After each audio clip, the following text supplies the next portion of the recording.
All right, another update. So it's been a little while. I've been taking a little bit of a break on the K20 project, but now we're going to dive into the rear end because I have a 12-bolt rear end, and I'm going to be pushing some horsepower. You know, we have the transmission built, that 12-bolt with the 35s on there. I just, you know, obviously 14 is what everybody wants. Also, I'd love to upgrade the disc brakes. So, you know, right now I broke this axle down, and I'm going to walk you through what I'm thinking here. So obviously we're going to rebuild everything. I thought about doing gears, but in deciding to stick with the 35s, I actually want the 410s. I don't want 456s. I mean, it winds pretty high enough now if I'm going 60, 65. So I'd like to keep the 410s. I'm going to have enough power to smoke the tires all day long if I want, so I'm not really worried about that. I looked over these gears. I checked the pattern. I checked the backlash. Everything is great on these gears right now. In fact, the bearings are probably okay, but since we have it opened up, I'm going to replace all the bearings anyway. And so I'm going to keep the gears, and I took down my current backlash numbers. It's 9 to 10.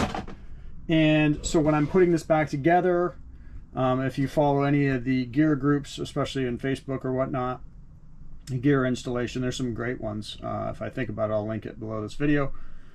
They talk about when you use the same gears when you're replacing the bearings and stuff, make sure the backlash is the exact same as you pulled it out, or as humanly close as possible. So that's just what I'm doing there. Also, there's another great YouTube video. I didn't know if this had a locker or not, right? Or a gov. Sorry, let me get a rag here.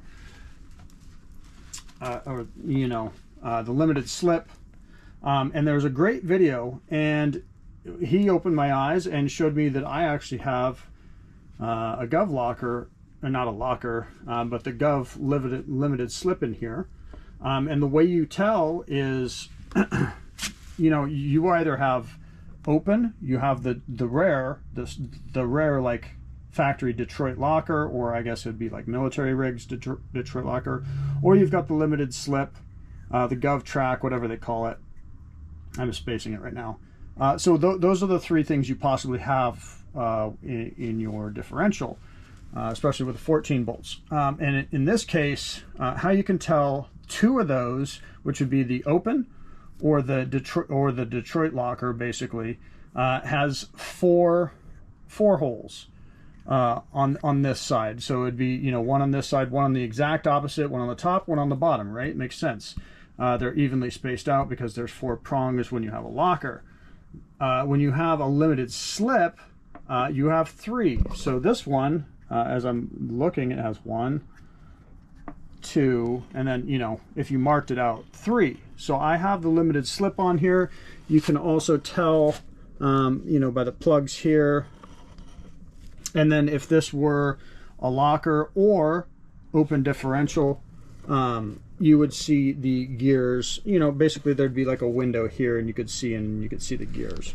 So this is actually limited slip. This is actually what I want, because this is a tar baby. This will see limited off-road, if any.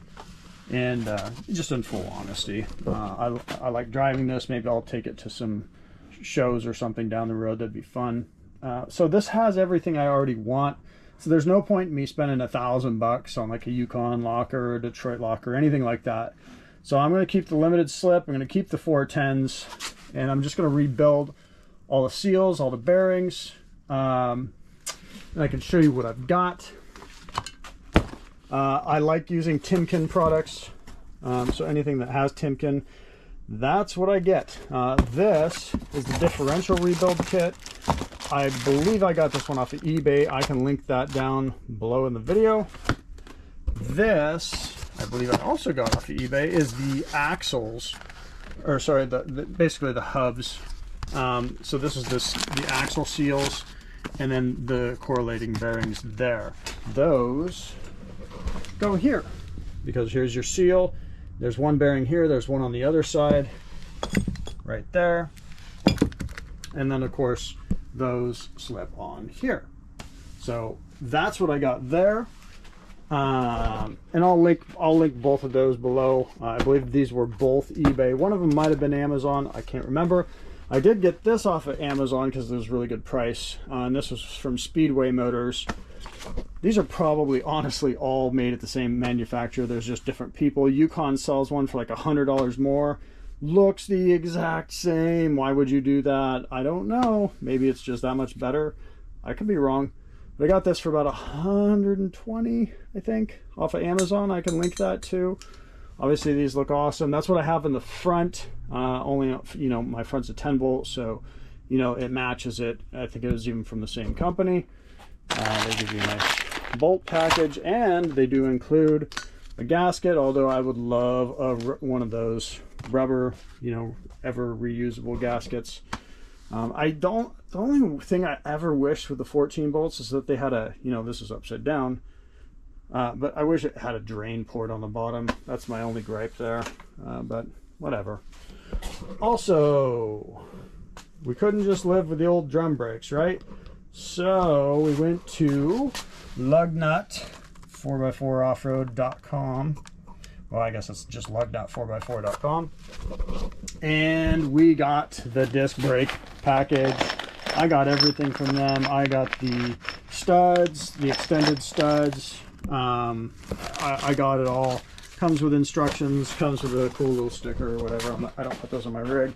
And then I went with the heavy duty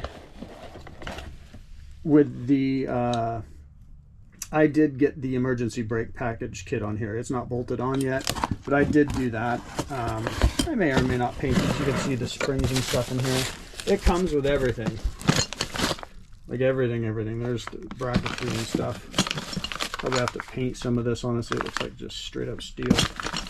But yeah, so this thing's gonna have disc brakes. All in all, the whole brake kit. I mean, I basically got the whole kit and caboodle.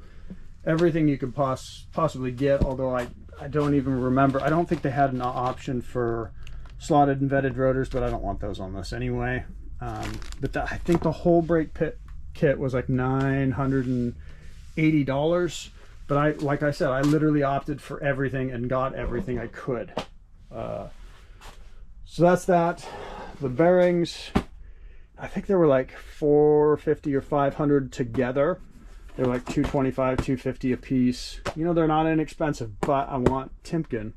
I trust them. They've always done good for me in the past. Some of those other brands I just don't trust. That's just me. So we're gonna start rebuilding this, and this is just the first part. I just wanted to shoot a quick video because I always get too far. Oh, and of course I forgot something already. So since I have 8 inches of lift on my truck, right now I have the 8-inch springs. I have, this is going to be awkward to see because it's, I wonder if I could spin this. I have tapered blocks, you know, that give me a couple degrees to help pivot this a little bit. And then below that, they have, you know, shims like this. They're 4-degree shims. And that's a lot of things to move around. You know, you've got the shim, you've got the block, and then you've got the spring. Not a big fan. So what I did was, these are all steel. These were actually just painted. You can get these non-painted too. I decided to go with the painted. And what I'm going to do here is, these are, I can link these. These are from Amazon. These were 50 bucks. Yeah, I know, 50 bucks, right? I tried to find cheaper, but none that were like all steel. They'd be aluminum. And I needed steel because what I was originally going to do is do what the old school guys would do and grind off, you know, the spring perch, and then obviously twist it and then have it re-welded. I don't have, you know, a welder that would do that heavy of a gauge weld. I don't have like a stick welder or anything. So instead of doing that, what I'm going to do is I'm going to get my same setup that I have now, but I'm going to eliminate the shim by using a shim and welding it in place. And then of course this comes with a slightly smaller hole. You can see it's kind of back down there, and I'm going to drill this to the pin size, the correct pin size. I'm going to set it up there. I'll weld it on, and then that eliminates one area of slippage. is the best way to put it. So that's what I'm going to do on mine. Like it or not, I think that makes the most sense. It's a lot easier than grinding this off and having it re-welded and getting it the right pitch both sides. I mean, just a headache. If I had the welder, maybe I could do it. It'd be easier. So that's what I'm going to do. And then also, to go a step further, obviously this thing's dirty and it looks crappy. And so once I strip the gears and everything out, you know, I looked into getting it media blasted and then powder coated. And powder coating, get it media blasted and powder coating, no matter who I went to, is about $500. And I was like, well, okay, that's decent. But then they started talking about, I live at the coast, and they're like, well, do you want me to do a zinc coating? And the zinc coating was like $600 or $700 more. I was like, holy crap. I was like, no.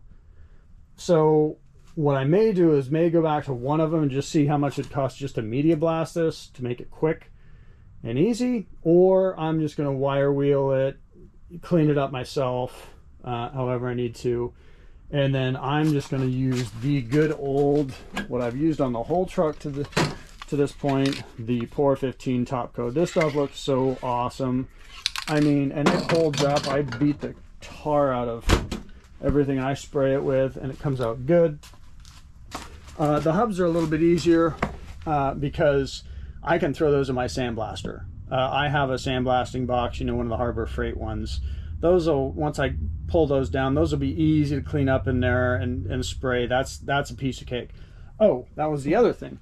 $500, you know, for this, but each additional hub, if I wanted to get those media blasted and powder coated, was an additional like 65, 70 bucks a piece.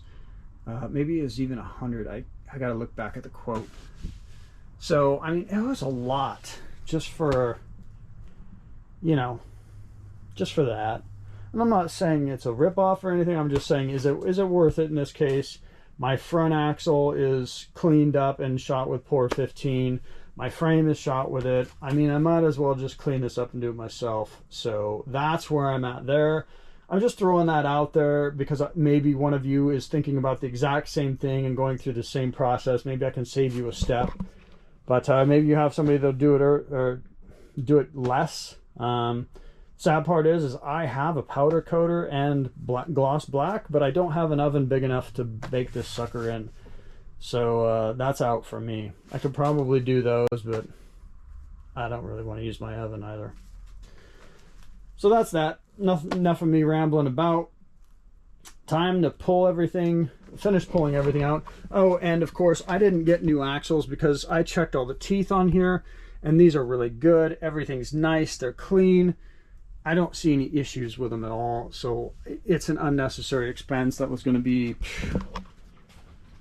somewhere between another 500 and 1,000 bucks for those two. It was just, you know, where do you draw the line?